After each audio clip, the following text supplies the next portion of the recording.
नमस्कार। अभिवादन स्वीकार करें आदर्श तिवारी का। विधानसभा चुनाव की रणभेरी बजने के साथ ही महाराष्ट्र व झारखंड के राजनीतिक गलियारों का बाजार भी गर्म हो चुका है। महाराष्ट्र के दोनों गठबंधनों सत्तारूढ़ महायुति और महाविकास आघाड़ी यानी एमवीए की चुनौतियां बढ़ गई हैं। महायुति की चुनौतियां जीत की हैट्रिक लगाने की है तो एमवीए के सामने लोकसभा चुनाव का प्रदर्शन बरकरार रखते हुए बीते 2 चुनाव से जारी सूखा खत्म करने की है।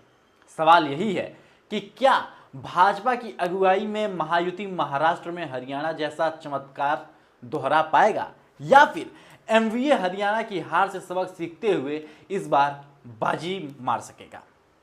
लोकसभा चुनाव के नजरिए से देखें तो महाराष्ट्र और हरियाणा में कई समानताएं नजर आएंगी। हरियाणा में 5 सीटें छीनने वाली कांग्रेस को भाजपा से महज 1.5% अधिक वोट मिले थे। महाराष्ट्र में महायुति को 17 सीटों पर सीमित करने वाले एमवीए को महज 0.16% वोट अधिक मिले। दोनों ही राज्यों में भाजपा की अगुवाई वाले राजग को ओबीसी दलित वोट बैंक में सेंध लगाने का नुकसान उठाना पड़ा। हालांकि हरियाणा विधानसभा चुनाव में जीत की हैट्रिक लगाकर भाजपा ने कांग्रेस से हिसाब किताब बराबर कर लिया। और वहीं बात करें झारखंड की तो चंद महीने पहले हुए लोकसभा चुनाव में झारखंड में विपक्षी इंडिया गठबंधन से 10% अधिक वोट हासिल करने के बावजूद भाजपा को राज्य की सभी 5 सुरक्षित सीटें गंवानी पड़ी थी। वजह थी भ्रष्टाचार के मामले में मुख्यमंत्री हेमंत सोरेन के जेल जाने के बाद आदिवासी वर्ग में स्वजातीय नेता के प्रति मोह, उन्हें सहानुभूति मिल गई और वोट मिला। अब विधानसभा चुनाव में भी भाजपा के सामने आदिवासी वर्ग में अपनी खोई साख वापस पाने की चुनौती है तो हेमंत सोरेन के सामने सहानुभूति लहर को कायम रखने की है। साल 2000 के अंत में अस्तित्व में आए इस राज्य में राजनीतिक दलों का फैसला डबल एम यानी महतो, कुर्मी और मांझी आदिवासी करता आया है। इन दोनों बिरादरी की राज्य की आबादी में हिस्सेदारी 50% से अधिक है।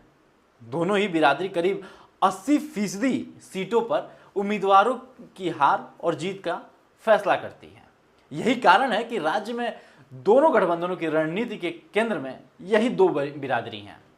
बीते विधानसभा चुनाव में मिली हार और लोकसभा चुनाव में छिटके आदिवासी वोट बैंक से सबक लेकर भाजपा ने कई भूल सुधार किए हैं।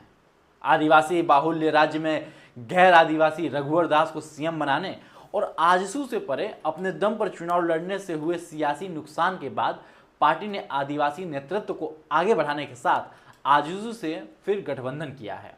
झारखंड मुक्ति मोर्चा के आदिवासी वोट बैंक में सेंध लगाने के लिए सोरेन परिवार की बहू यानी सीता सोरेन के बाद हेमंत के करीबी चंपई सोरेन को पार्टी में शामिल किया है। पार्टी की योजना ओबीसी वोट बैंक पर पकड़ बनाए रखने के लिए है, इसीलिए जदयू से भी तालमेल करने की जरूरत है। बहरहाल पार्टी ने इस दौरान परिवर्तन यात्राओं के जरिए माहौल को अपने पक्ष में करने की कोशिश की है। मुझे दीजिए इजाजत। यदि आप इस वीडियो को यूट्यूब पे देख रहे हैं तो चैनल को भी सब्सक्राइब करें और फेसबुक पे देख रहे हैं तो पेज को तुरंत फॉलो करें। धन्यवाद।